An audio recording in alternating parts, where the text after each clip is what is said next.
서울 북악산 아래 지금도 옛 정취가 남아있는 북정마을. 조용한 골목길로 스님 한 분이 들어섭니다.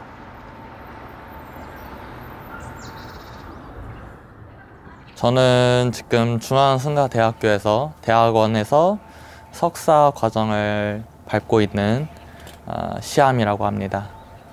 출가 이후에 스님으로서의 공부를 하고 있는 단계다라고 보시면 되겠습니다. 출가한 지 3년째. 책상을 잠시 물리고 특별한 만행을 떠나기로 했습니다.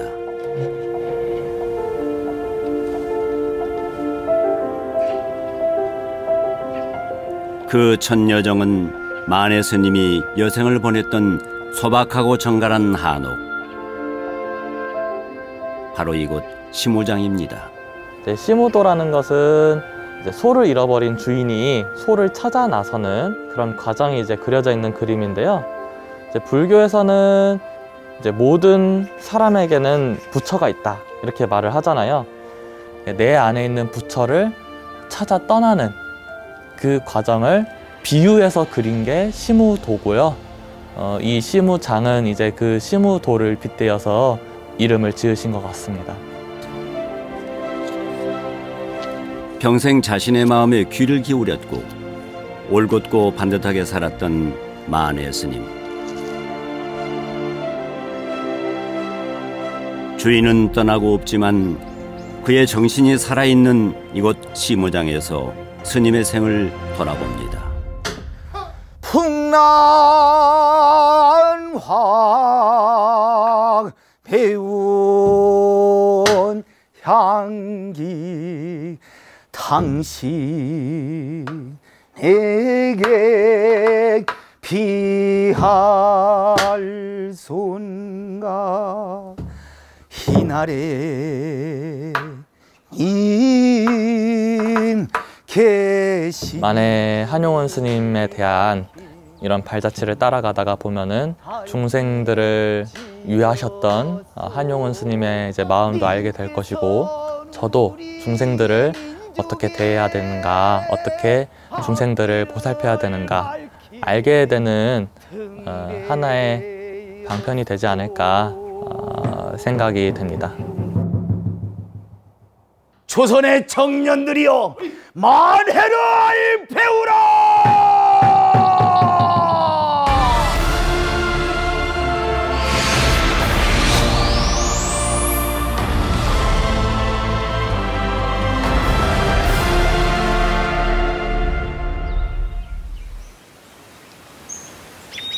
충남 홍성은 예로부터 충절과 항일운동의 고장으로 이름난 곳입니다. 또한 시암 스님이 본받고자 그 발자취를 따라온 만해 스님의 고향이기도 합니다. 님은 갔지만은 나는 님을 보내지 아니하였습니다. 님의 침묵. 만해 스님의 투철했던 독립정신은 고향인 홍성과 관계가 깊습니다. 하지만 출가 전 모습은 잘 알려지지 않은 편입니다.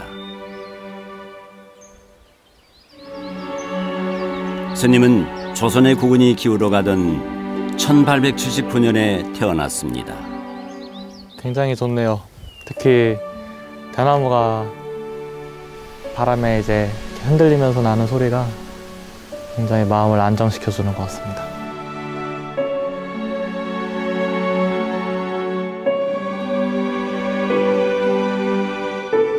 대대로 벼슬을 지낸 터라 어린 시절 집안 살림은 제법 넉넉했습니다.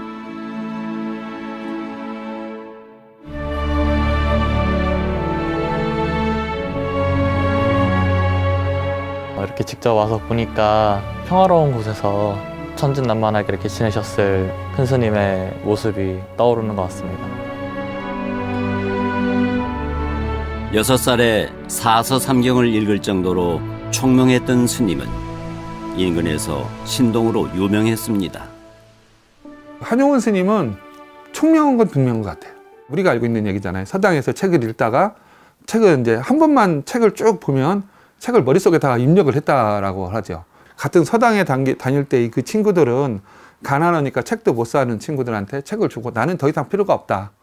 이 정도로 얘기를 했다 할 정도로 아마 총명했던 건 분명한 것 같아요.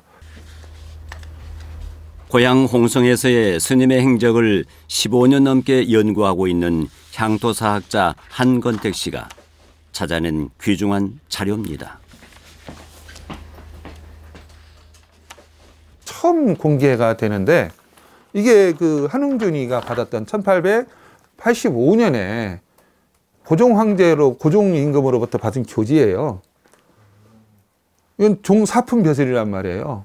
우리 아버지께서는 평소에도 계속 책을 보시다가 인물 얘기가 위대한 인물 얘기가 나오면 아침 저녁으로 불러다가 나를 앉혀놓고 인물 얘기를 해줬다. 나는 계속 아버지를 통해서 이 얘기를 듣다가 보니까 불현듯 내 가슴 속에서도 이러한 위대한 사람들이 돼야 되겠다는 마음이 싹 탔다. 이렇게 한용운 스님은 자기의 어렸을 적에 대한 인터뷰 내용을 2번에 걸쳐서 합니다. 스님에게 남다른 조고개를 심어준 건 비단 아버지만이 아니었습니다. 날마다 뛰어놀던 홍주성을 무대로 일어난 조선의 역사 또한 가르침이었습니다. (1894년) 전라도에서 시작해 들불처럼 일어난 동학 농민혁명.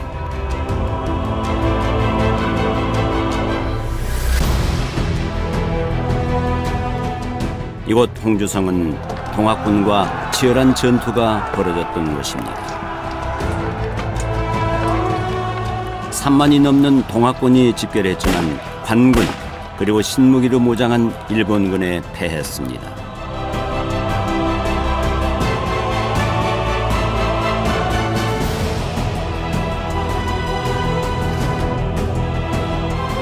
당시 이 성벽을 사이에 두고 총소리가 진동했던 현장. 누군가를 안다는 것은 그 사람이 살았던 시대와 역사를 알아가는 여정인지도 모릅니다. 안녕하십니까. 안녕하십니까, 선생님. 예.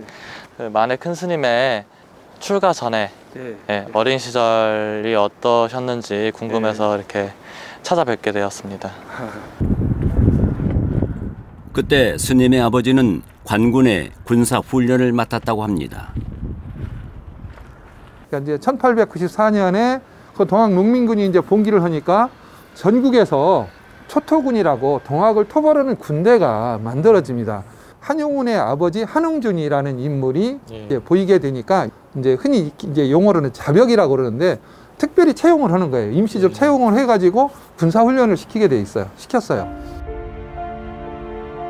한웅준은 아픈 몸을 이끌고 풍찬 노숙을 견디었다라는 얘기를 등장 기록이 나와요. 그러니까 결국은 이제 한용운의 아버지 한웅준은 건강이 좋지 않았는데 어떻게 보면 나라의 위급함을 구하기 위해서 이제 아픈 몸을 이끌고 나섰다고 보는 거죠.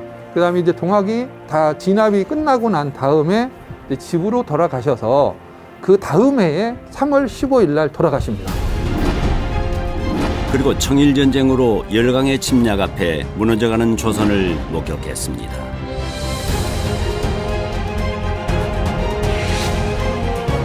이듬해 일본 낭인들의 명성황후를 시해한 을미사변과 단발령에 분노해 유생들을 중심으로 의병이 일어났고 홍성에도 그 불길이 닿습니다. 한용운 스님을 가리켰던 지산 김복한 선생님이 이제 의병을 일으킵니다. 이때 이제 뭐 서울로 압송이 되고 이런 과정에서 무리가 돼가지고 고문과 아니면 이 차지찬 저 감옥에서 버티다가 이제 이 하반신을 못 쓰게 돼요. 아마 한용운 스님은 그 이 삶에 대해서 다시 한번 생각하는 계기가 됐던 것 같아요. 나라는 존재가 무엇인가? 그리고 나라라는 국가라는 존재고 이 사회라는 것은 어떤 것인지 뭐 세상을 좀 더 알아보고 싶은 생각이 들었던 것 같아요. 그것이 아마 그 집을 나가게 된 계기가 아닌가. 인생이란 무엇인가? 인생이란 덧없는 것이 아닌가? 밤낮으로 근근히 살자 하다가 생명이 가면 무엇이 남는가? 명예인가? 모두가 다 아쉬운 것이 아닌가? 결국 모든 것이 공이 되고 무색하고 무영한 것이 돼버리지 않는가?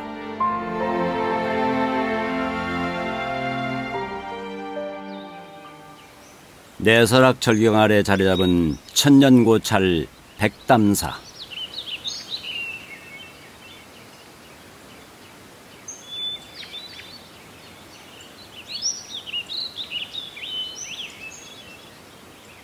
이 유서 깊은 산사에 만해 스님이 찾아 들어온 건 그의 나이 26되던 해였습니다. 인생이란 뭐냐 하는 것, 죽음이 뭐냐 하는 것, 생명에 가면 무엇이 남을까 하는 것, 이런 것을 고민을 많이 하고 방황을 했어요. 스님은 긴 방황과 번뇌에서 벗어나기 위해 수행에 전념했습니다.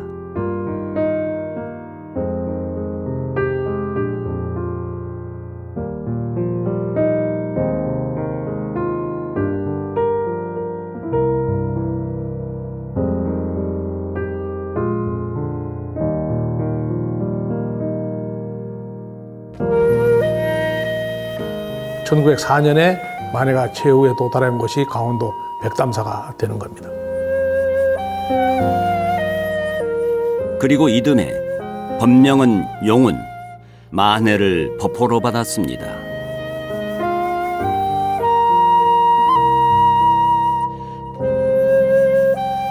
당시 스님에게 백담사는 자신을 성찰하며 정진하고 재충전하는 정신적 안식처였습니다.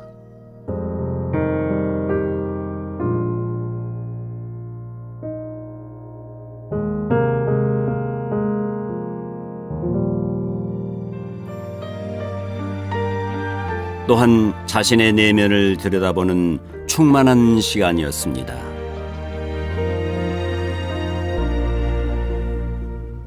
하늘과 땅을 돌아보아 조금도 부끄럽지 않을 옳은 일이라 하면 용감하게 그 일을 하여라. 비록 그 길이 가시밭이라도 참고 가거라. 그 일이 칼날에 올라서는 일이라도 피하지 말라.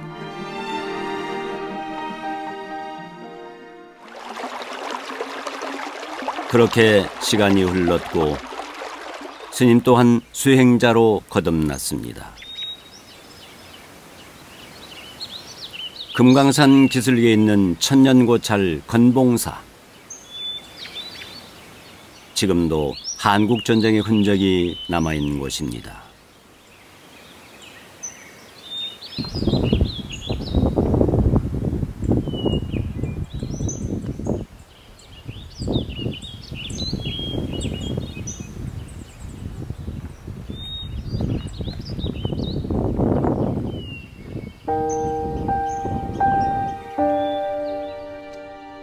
만해 스님이 이곳으로 공부하러 온 것은 출가한 지 3년째 되던 해였습니다.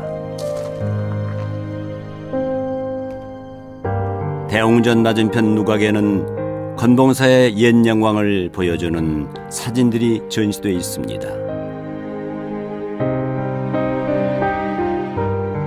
해방 전까지 전국 4대 사찰 중 하나였다는 건봉사. 건봉사가 지금 한 1500년 이상 된 절이죠. 이 전에는 3183칸이라는 전각이 있었어요. 금강산 하게 되면 여러분도 알다시피 12,000봉우리 안에 8만 구암자란 절이 이렇게 산재해 있던 겁니다. 여러분도 잘 알고 있는 장안사라든가 유점사, 그 다음에 지금 우리 강원도 이남 쪽에 있는 지금 신흥사, 설악산 신흥사, 백담사, 이 절들이 전부 다 이 건봉사의 말사였어요. 그러니 그 규모가 엄청나게 크다고 우리가 이 사진을 봐서 미루 짐작할 수가 있죠. 대가람이었던 겁니다.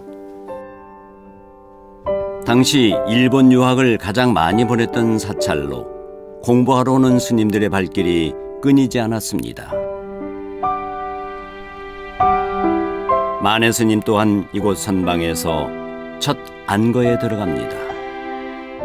만해 스님께서 본사인 이 건봉사에 서장되어 있는 그 책도 많고 또 그 당시만 해도 여기 신문물이 들어오던 그 시기 때문에 건봉사에서 다시 와서 여기서 기거하면서 공부를 하셨던 것 같습니다. 그래서 여기 오셔서 정만화 스님이라는 스님한테서 여러분이 알고 계시는 만해란 법호도 받고 용운이라는 변명도 받은 것으로 알고 있습니다. 또 그리고 여기에 그 무불선원이라는 선방에서 안거도 하시고 그래서 여기서 어떻게 보면 득도했다라고 할 수가 있겠죠. 선사로서의 어떤 위의를 다 갖출 수 있는 그런 여기 건봉사에서 공부를 하신 게 아닌가 하는 그런 생각이 듭니다.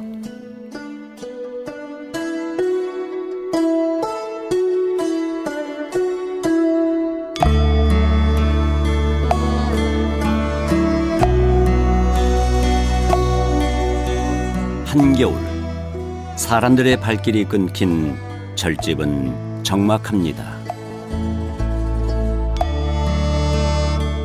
그러나 스님들에겐 오히려 자신의 내면과 부처님의 가르침에 집중할 수 있는 시간입니다. 부처님의 진신사리가 모셔진 정멸보궁. 건봉사는 신라시대부터 30년 동안 기도를 올리는 만일 연불회로 유명했던 곳입니다.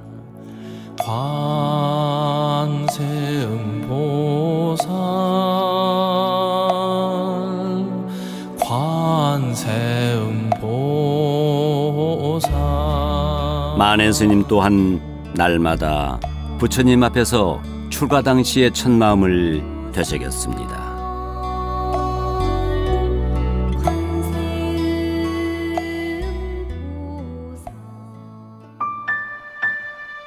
절 한편에 자리한 만해 한용운 기념관.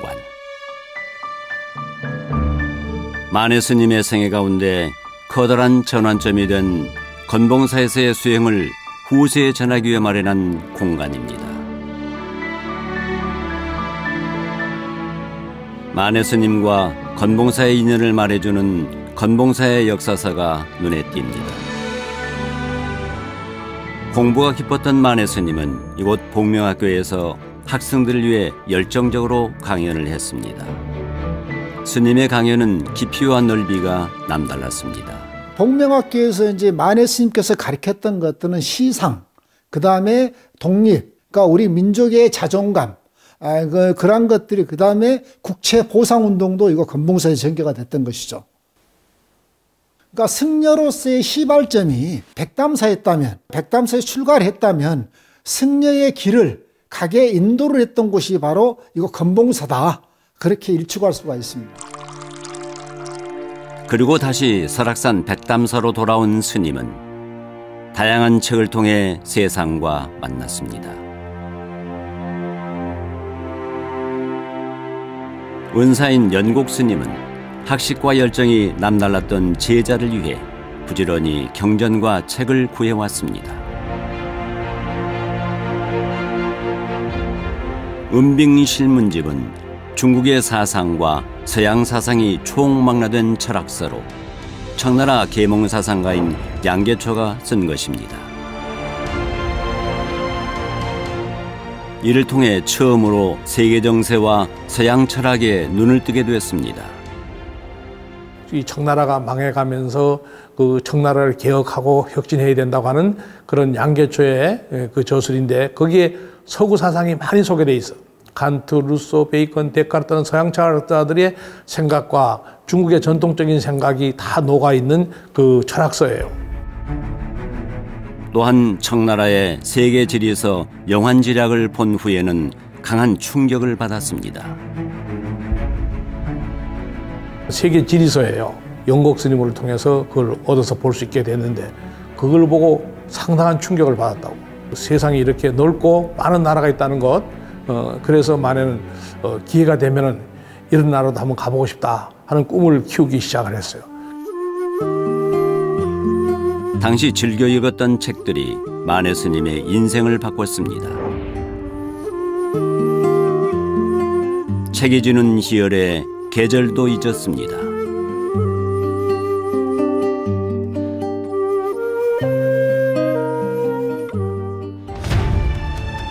그러던 어느 날 스님은 바랑에 금강경과 목탁, 영환지량만을 챙겨 길을 떠났습니다. 스님의 생애 첫 세계 여행지는 1907년에 건너간 러시아 블라디보스톡. 이듬해는 일본으로 건너가 세상을 공부했습니다. 그리고 1911년 만주에서 독립군을 양성하던 신흥무관학교를 홀로 찾아갑니다. 그런데 일제의 밀정으로 오해한 학생들이 쏜 육혈포에 맞아 쓰러집니다. 혼수상태에 빠진 만해 스님 앞에 환영처럼 관세음보살이 나타났습니다. 자신에게 꽃 한 송이를 건네는 모습에 깨어났습니다. 이 기막힌 사연은 신흥무관학교를 세운 이회영 선생의 부인이 쓴 육필수기에도 전해집니다.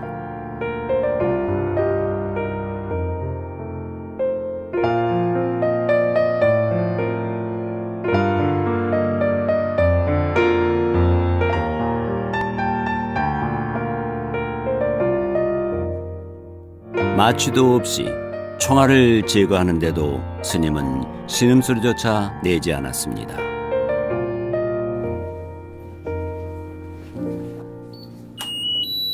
법진 스님은 당시 만해 스님이 남긴 매우 귀중한 자료를 간직하고 있습니다. 2년 전 공들여 구한 것입니다. 만주에서 총격 사건을 겪은 이듬해 지인에게 보낸 이 엽서에는 만해 스님의 당시 심정이 고스란히 담겨 있습니다. 이 엽서는 만해 한용운 스님께서 구례 하엄사에 계시는 진진흥 스님에게 보낸 엽서입니다. 내용은 소생은 포교차 이번 7월에 만주에 갔었는데 위협을 당한 뒤에 여독이 아직도 가시지 않았습니다. 그렇지 않아도 묵은 업장이 가볍지 않아 뜻한 바나 하는 일마다 장애가 발생하여 거의 몸둘 곳이 없는데 폭탄까지 맞아 거의 죽을 뻔하기까지 했으니 무릇 인간의 삶에 꿈이 아닌 것이 어디 있겠습니까? 만반생의 삶에서 꾼 꿈이 어찌 이다지도 흉측하단 말입니까? 해몽비결, 흉사가 극에 달하면 길하게 된다고 하니 이것으로 저는 생각할 따름입니다. 그 즈음 조국의 운명은 더욱 참혹했습니다. 1910년 경술국치, 국권을 잃은 지옥. 일제의 무자비한 침략은 불교계에도 엄습했습니다. 사찰령에 의해서 총독부에 이제 지배를 받게 되고, 총독이 본산주지 임명권을 가지게 되고, 사찰 재산 처분권을 가지게 되고, 모든 권한을 총독부에서 가지게 됩니다. 그러니까 처음에 이제 해인사 주지인 이회강이라는 스님이 이제 원종의 대표자로서 총독부의 인정을 받는 유일한 이제 한국의 종단이 되고자 노력을 했어요. 그걸 하기 위해서는 독자적인 힘이 부족하니까 이제 일본의 조동종하고 결탁을 하게 됩니다. 이름하여 조동종 맹약 사건. 당시 원종의 대표인 해인사주지 이회강이 일본 불교 조동종과 비밀 협약을 맺습니다. 이에 분노한 뜻있는 스님들이 힘을 모으기 시작했고, 만해 스님 또한 결연한 분노를 안고 전라도로 향합니다.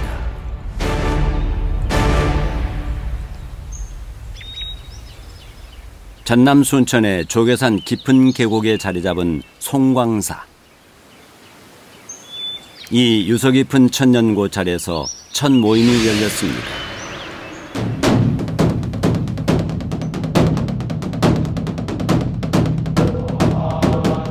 전라도와 경상도에서 모여든 스님들은 민족 불교를 바로 세우기 위한 모임을 준비합니다.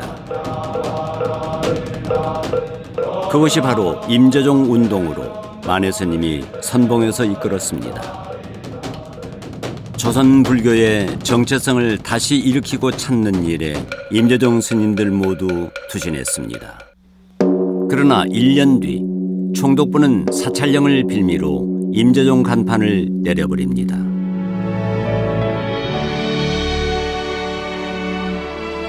잃어버린 조국과 불교의 현실에 절망한 만해 스님은 백담사에서 두문불출했습니다.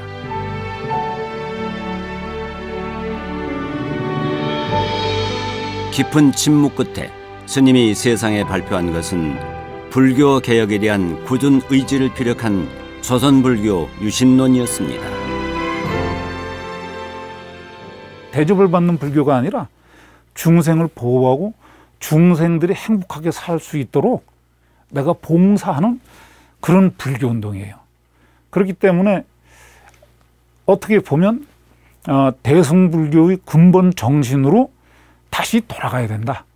이렇게 주장하는 것이 조선불교 유신론의 핵심적인 내용이다. 이렇게 이제 볼 수가 있고, 불교의 낡은 폐단에서 과감히 벗어나자는 계획안을 제시합니다.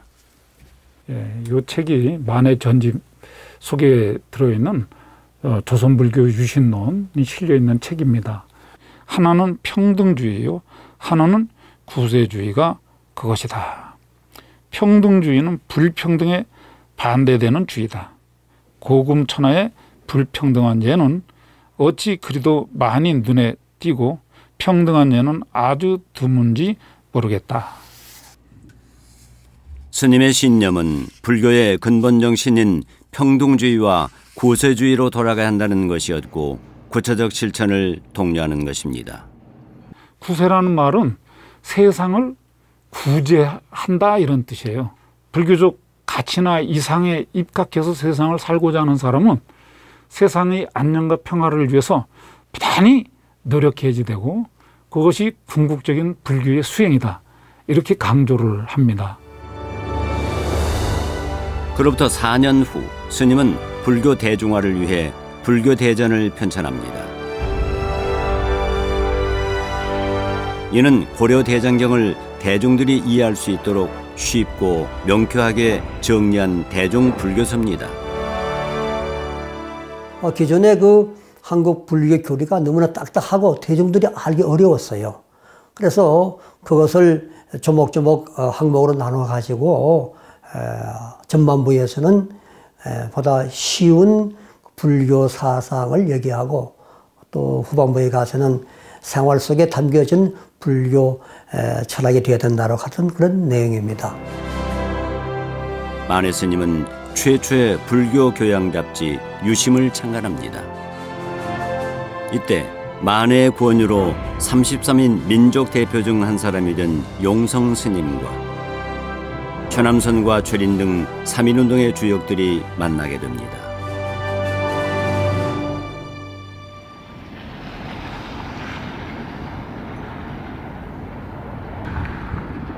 지금은 흔적도 없이 사라졌지만 100여 년 전 3.1운동의 독립선언식이 있었던 태화관 자리입니다.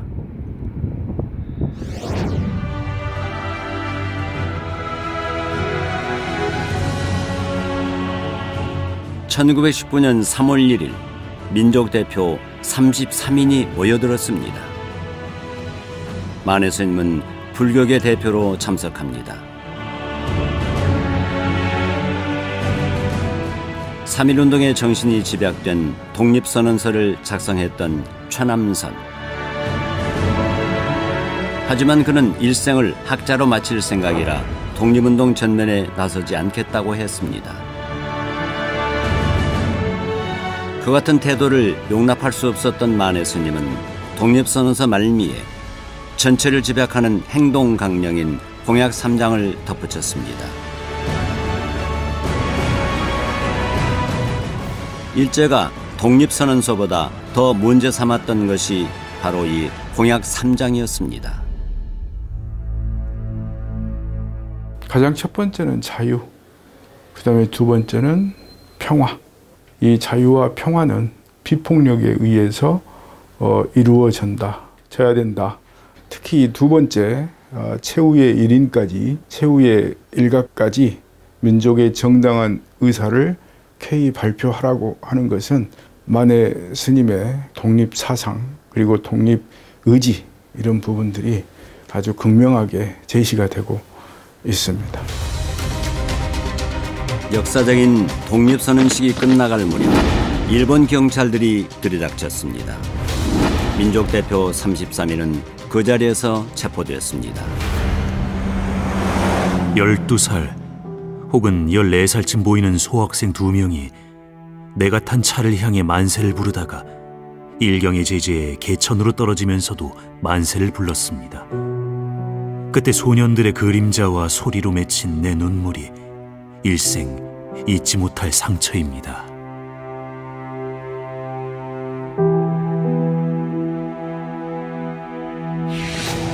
체포된 만해 스님은 서대문 형무소로 이송돼 수감됐습니다.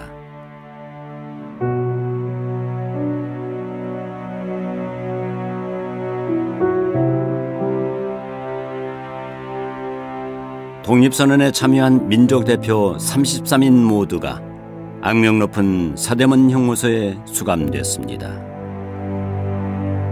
일제는 내란죄를 덮어씌우기 위해 혈안이 됐고 일부 민족대표들이 동요하기 시작했습니다. 김이 독립 이후 우리 민족대표들이 서대문 형무소에 구금될 당시 모두 사형에 처할 것이라는 소문에 일부 민족 대표들이 눈물을 흘리며 통곡할 때 비겁한 눈물을 뿌리지 마라. 그대들이 민족 대표로 서명한 사람들이 맞더냐. 죽는 것이 억울하면 지금 당장 서명을 취소하라.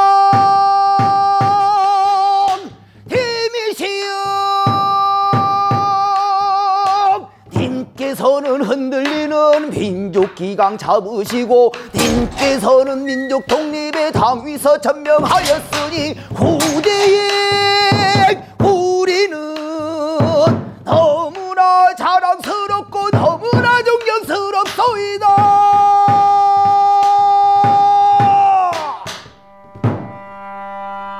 형무소에 갇히는 순간에도 스님의 결기는 추상 같았습니다. 스님은 구속되면서 3가지 원칙을 세웠습니다. 스님은 추록할 때까지 이 원칙을 철저하게 지켰습니다. 이놈들아 잘 들어라.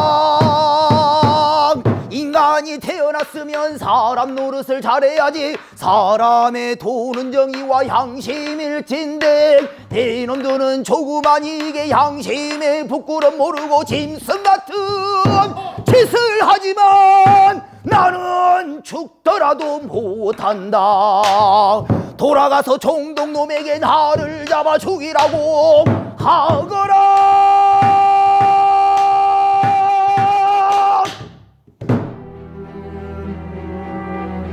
일제는 고문을 서슴지 않았고 낮밤을 가리지 않고 협박과 표위로 괴롭혔습니다.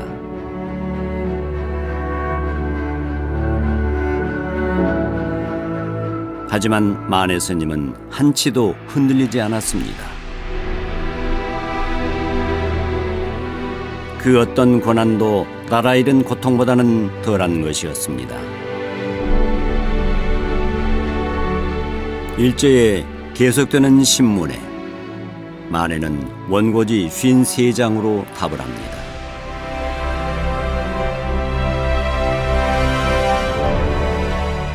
그것이 바로 독립선언문 중에서도 손꼽히는 조선 독립에 대한 감상의 대요입니다. 일제에 의해 사장될 뻔한 이 명론설은 독립신문에 실리면서 세상에 알려졌습니다. 춘성이라는 스님이 있었어요. 조계사에 있으면서 서대문에 옥바라지를 이제 해로 다녔나 봐요. 그래서 이제 그 스님이 그거를 이렇게 말아가지고 이 전대에 넣어가지고 이제 옷 빨아달라고 내보냈다 그래요. 이것이 상해 임시 정부로 흘러가서 거기에서 발간되는 독립신문에 이 전문이 실린 겁니다. 스님은 탁월한 식견과 정연한 논리로 조선 독립의 이유를 당당하게 밝혔습니다. 자유는 만유의 생명이요 평화는 인생의 행복이라. 자유를 득하기 위하여 생명을 홍모시하고 평화를 보호하기 위하여 감수당하니 차는 인생의 권리인 동시에 또한 의무일치로다.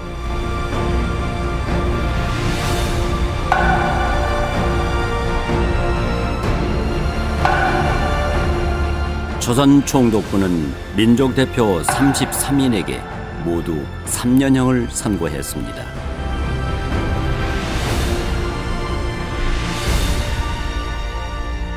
일제의 무자비한 탄압 속에 비명소리와 죽음이 상존했던 서대문 형무소. 아픈 역사는 기억하지 않으면 다시 되풀이된다. 오늘 시암 스님은 만해 생애 가운데 가장 고독한 시간을 보냈을 스님을 만납니다. 한 채의 타협도 허용하지 않았던 절개. 그럴수록 더 가혹했을 고통이 전해져 오는 것 같습니다. 하지만 절망적인 어둠 속에서도 조국 독립을 향한 희망만은 결코 포기하지 않았습니다. 나라를 위하는 마음도 있으셨겠지만은 그 이상으로 일제 치하에서 고통받았던 중생들을 생각하시고 그 아픈 마음을 가지고 한 거를 했다고 생각을 합니다.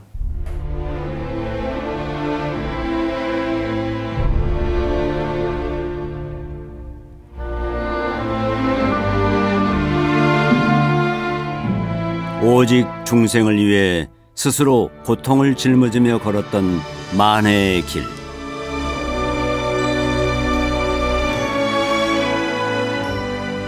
(1921년) 겨울 스님은 3년 가까운 수감 생활을 마치고 추록합니다.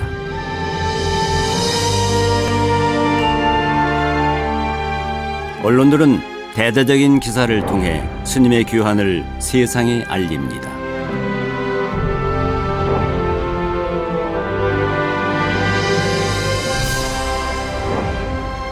(100년) 넘게 이 자리를 지키고 있는 선학원.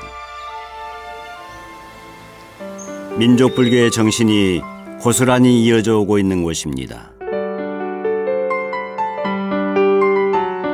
이곳 기념관에선 스님의 시대정신과 항일운동의 족적을 만날 수 있습니다.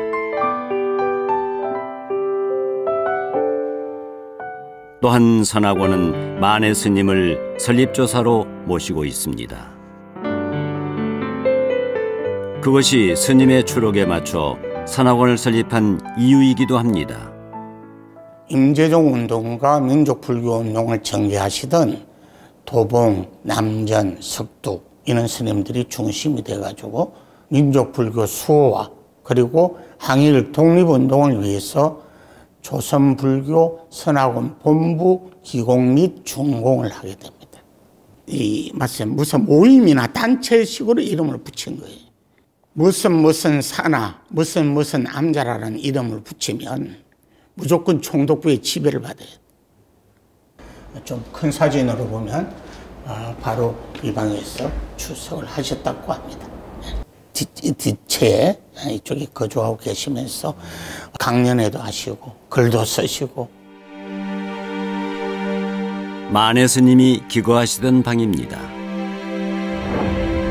스님은 선학원을 이끌며 불교운동과 민족운동을 의욕적으로 펼쳤습니다.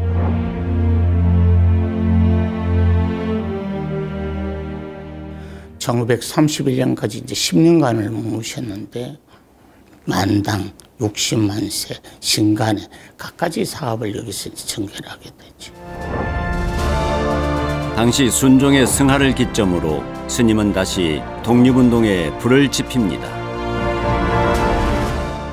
장례식 날 큰 이제 독립운동을 하고 의거를 하자는 거였는데 계획하고 주도하시다가 6월 9일 날 이제 구속이 되는. 거사 하루 전날 발각돼 만해 스님은 또다시 옥고를 치릅니다. 신간에는 60만세 운동에 자극을 받아서 1927년부터 1931년까지 활동을 하였고 일제하에 최대의 반일 사회운동단체라고 할 수가 있습니다. 계속 감시의 대상이 되었다가 구속이 되었다가 계속 추록해서 또 독립운동을 하셨다가 정말 보통 사람은 할 수 없는 일이었지 않나 그런 생각이 듭니다. 스님은 다시 설악산으로 돌아왔습니다.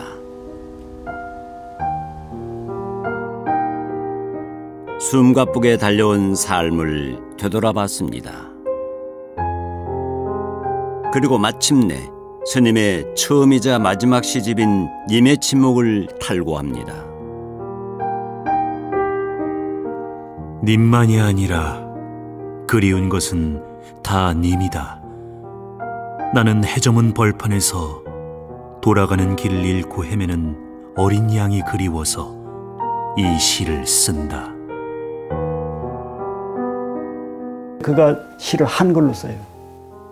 한시에 아주 능하면서도 한글로 쓰는 거예요. 일반 사람들과 소통하려는 거예요. 님은 같습니다. 아, 사랑하는 나의 님은 같습니다. 푸른 산빛을 깨치고 단풍나무 숲을 향하여 난 작은 길을 걸어서 차마 떨치고 갔습니다. 황금의 꽃같이 굳고 빛나던 옛 맹세는 차디찬 티끌이 되어서 한숨의 미풍에 날아갔습니다. 날카로운 첫 키스의 추억은 나의 운명의 지침을 돌려놓고 뒷걸음쳐서 사라졌습니다. 아, 님은 같지만은 나는 님을 보내지 아니하였습니다. 제 곡조를 못 이기는 사랑의 노래는 님의 침묵을 휩싸고 돕니다.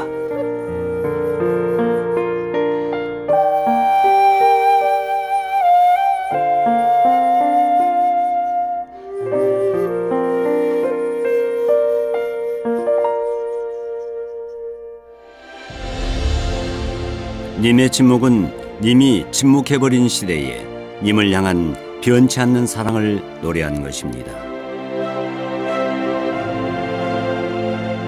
만해 스님은 그 후 불교 교양 잡지 불교를 인수하면서 불교 개혁과 민중 계몽 활동을 멈추지 않았습니다. 그 당시에 불교 밖의 지성들과도 어깨를 나란히 해서 소통하고 국가의 미래에 대해서 논의하고 새 시대가 오고 있는데 이 새 시대를 우리가 어떻게 맞이할 것인가, 우리 지난 과거를 어떻게 변형 극복할 것인가에 대한 논의를 할 수 있었던 그런 지성을 갖춘 인물이에요. 이거 선생이지.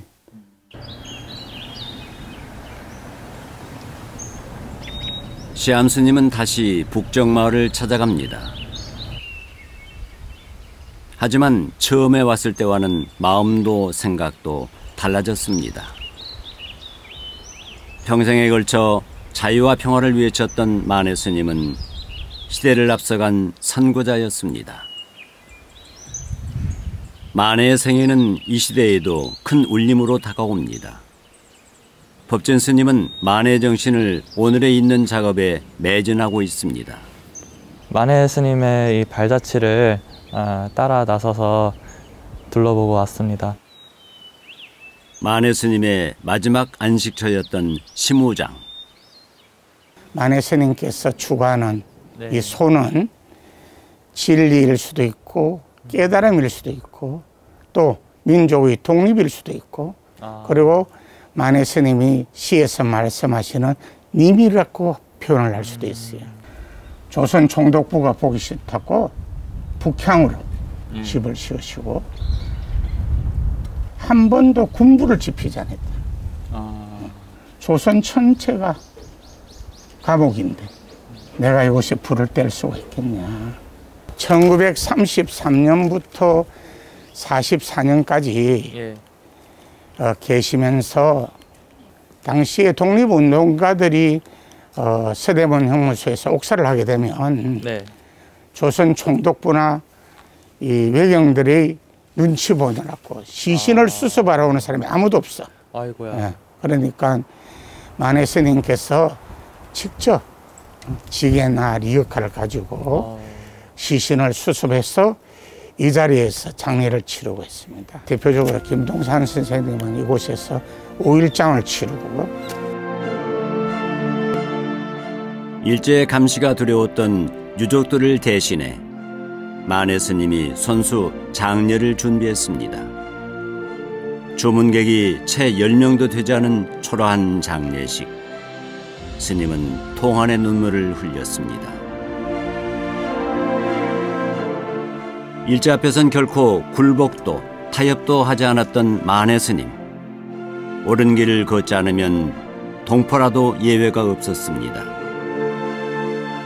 최남선과의 일화는 유명합니다. 어느 날 거리에서 마주치자 최남선이 먼저 인사를 청합니다. 그러자 스님은 내가 아는 최남선은 이미 죽어서 장례를 치렀다. 이렇게 일갈하고 단박에 돌아섭니다. 바로 최남선의 변절을 꾸짖은 겁니다. 만해 스님은 일본말을 배우게 될까봐 딸을 학교에 보내지 않았을 만큼 항일 정신이 투철했습니다.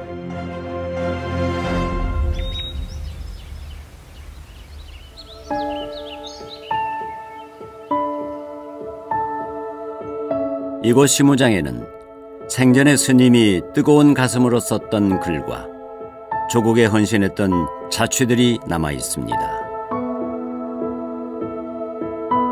젊은 시절 백담사에서 남겼다는 오도송에는 지금도 스님의 목소리가 살아있는 듯합니다. 남아도처시 고향이라 사나이란 어디에나 다 고향이다. 예. 일성할파 삼천개라 한마디 큰 소리 질러 삼천 대천 세계를 뒤흔드니 설리 도화 편편비라. 눈 속에 도화 예. 복사꽃이 붉게 날아다닌다. 붉게 피어나네 이런 뜻입니다. 시암 스님은 다시 한번 수행자로서의 뜻을 되새겨봅니다. 저는 아무래도 한용운 스님처럼 독립투사는 아니지만 저도 또한 이제 수행자로서 저의 시무를 찾기 위해서 끊임없이 정진하고 수행을 게을리하지 않겠다는 다짐을 다시 한 번 더 하게 되는 계기가 된 것 같습니다. 만해 스님은 일제의 광기가 정점에 이르던 1944년 66의 나이로 입적했습니다.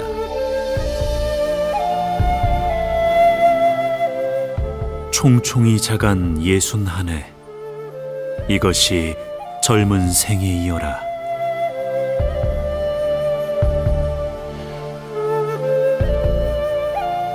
가난과 병을 마음대로 하니 누구는 묘방을 얻은 줄 알겠지만 그러한 문제들이 나의 마음을 바꿔놓을 수 없으며 이미 한 모습이 변하여 님께 향하는 마음뿐이네.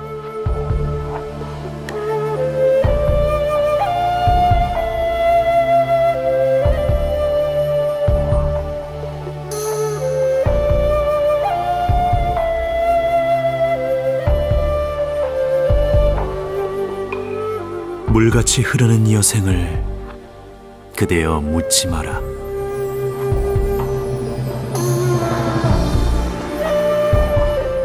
다만 매미 소리가 석양을 맞았을 뿐이다.